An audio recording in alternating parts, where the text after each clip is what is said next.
Guys, कसे आहेत सगळे? मजेत आहात ना? मजेतच असायला पाहिजेत. आणि आज आपली संकष्टी चतुर्थी आहे ना, म्हणून संकष्टी चतुर्थीच्या खूप खूप शुभेच्छा. आज आपण आहे ना गणपती बाप्पासाठी मस्त मोदक करणार आहोत नैवेद्यासाठी. आज आमच्याकडे सगळ्यांचाच उपवास असतो घरामध्ये. त्यासाठी बघा मी हे 2 नारळ चांगले किसून घेतलेत आणि ना पाव किलो मोठे नारळ घ्यायचे, 2 होते म्हणून पाव किलो गूळ घेतला त्याला. आणि हे बघा ही वेलची पावडर आणि हे आपलं जायफळ पावडर असे दोन्ही मिक्स आहे. आता आपण ना थोडंसं पहिलं चमच्यावर तूप टाकलं आणि हे गूळ आणि खोबरं एकत्र दोन्ही मिश्रण टाकायचं, एक वेगवेगळं टाकायचं नाही. नंतर मग जसं पहिलं आपण खोबरं भाजून घेतलं आणि नंतर आपण गूळ टाकला भाजून झाल्यावर, मग ते कडक होतं. त्यामुळे ना खोबरं टाकून लगेच लगेच 1 मिनिटातच आपण गूळ टाकायचा त्याच्यामध्ये आणि हे सगळं चांगलं एकजीव करून बारीक गॅसवर खरपूस असं भाजून घेऊया आपण. सुरण आहे ना, हे बघा चांगलं भाजून झालंय. आता मोदकामधलं सारण आहे ना आपलं चांगलं भाजून झालंय. आता त्याच्यामध्ये आहे ना आपण ही वेलची पावडर आणि जायफळ टाकूया थोडं आणि बघा चांगलं मिक्स करून घ्यायचं. असं हे बघा असं खरपूस सारण झालं पाहिजे मोदकाचं. चांगलं बारीक गॅसवर मोठा हवा तर मध्ये मोठा करायचा. आणि ना फक्त ना व्हाईटवालं खोबरं असतं ना, व्हाईट खोबऱ्याचा किस तोच घ्यायचा. पाटची ती काळी पाट असते ना ती नाही घ्यायची. नंतर बघायचं मग आपलं मोदक आहे ना ते काळं काळं काळं काळं दिसतं मोदकामध्ये. आणि ते तांदळाचं पीठ कसं आपलं व्हाईट असतं ना शुभ्र, मग ते काळं काळं असं दिसतं मोदकाला. म्हणून फक्त सफेद सफेद असा किस असतो ना तोच घ्यायचा. हे बघा आता आपलं सारण झालंय. आता आपण गॅस बंद करूया आणि हे थंड होण्यासाठी ठेवून देऊया. तोपर्यंत आपण आहे ना आता पीठ मळून घेऊया. हे बघा आता ना आपण हे 4 वाट्या पाणी गरम करायला ठेवलंय आणि तेवढंच पीठ पण घ्यायचं. हा आता हे बघा हे पाणी चांगलं कडक गरम झालेलं आहे. आता आपण ना त्याच्यात पीठ केलवायचं आहे. बघा असं टाकायचं पीठ. चांगले केलवून घ्यायचं, मग ना चांगले मोदक होतात नरम. तुम्ही 2-3 दिवस पण ठेवलात ना तरी ते चांगले राहतात. हे बघा असं ना हे केलवून घ्यायचं चांगलं गॅसवरतीच.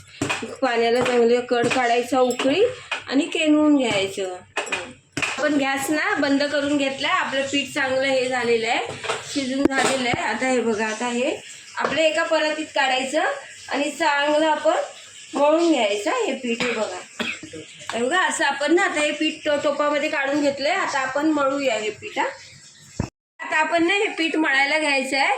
त्यासाठी ना थोडं ना आपण ना मीठ टाकायचं चवीपुरता आपल्याला हवं तेवढं. आणि आता हे पीठ आहे ना आपण चांगलं असं मळून घेऊया.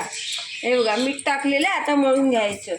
हे बघा आता आपण ना मोदक करायला घ्यायचे आहे. त्यासाठी बघा आपण हे थोडं पीठ घेतलंय. पहिले चांगलं असं परत एकदा मळून घ्यायचं व्यवस्थित मोदकासाठी. आणि ही चाळण घेतले, त्या चाळणीला आहे ना चांगलं तेल लावून घ्यायचं चाळणीला, म्हणजे मोदक चिकटत नाहीत. त्याच्यात हळदीचं पान केळीचं पान पण टाकतात, पण काय आता आपल्याकडे इथे नाही ना, म्हणून आपण असं आपलं तेल लावायचं व्यवस्थित. चांगलं तेल लावायचं चाळणीला, मग पटकन मोदक उकडतात, चिकटत नाहीत. हे बघा आता हे पीठ आपण घेतलंय ना, आता आपण मोदक करायला घेऊया. हे असे आहे ना चांगल्या पाळ्या करून घ्यायच्या त्याच्या. हे बघा बारीक असं चांगलं. हे बघा असे चांगल्या करायच्या.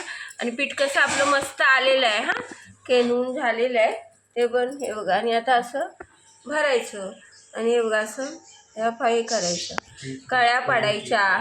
ह्या बघा अशा मोदक कसे फटाफट होतात, वेळ नाही लागत जास्त. असं करा पटापट होतं. हे बघा असं करायचे मोदक चांगलं. आणि आपला उपवास आहे ना.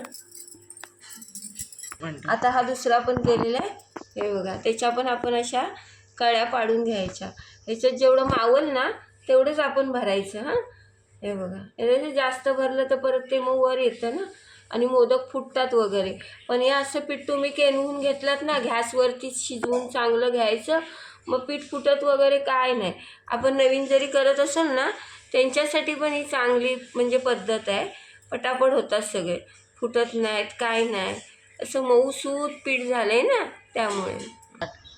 बघा आपले ना असे सगळे मोदक करून घ्यायचे आता ही एक चाळण भरली आपली, तर आता आपण आहे ना गॅसवर पाणी गरम करायला ठेवलंय, तर आता त्याच्यावरती वाफवायला ठेवूया. चला, एवढं पाणी चांगलं कडक गरम झालंय. आता ह्याच्यावरती हे मोदक आपण वाफवायला ठेवूया आणि त्याच्यावर झाकण मारूया. हे बघा, आता आपले मोदक 15-20 मिनिटं चांगले वाफवून घ्यायचे. तोपर्यंत आपण दुसरेवाले करूया. 15-20 मिनिटं आता झालेत. आता आपण बघू मोदक झाले का. हे बघा, छान असे वाफळलेत आपले मोदक. आता आपण हे ना एक एक करून आता काढून घेऊया. त्यात पूर्ण रेडी झालेलं आहे नैवेद्याचं 21 मोदकाचं. आता आपण गणपती बाप्पाला नैवेद्य दाखवूया आणि जेवायला बसूया. आणि जर मोदकाची रेसिपी माझी आवडली असेल तर लाईक करा, शेअर करा, कमेंट करा, सबस्क्राईब करा. चला या आज उपवास सोडायला.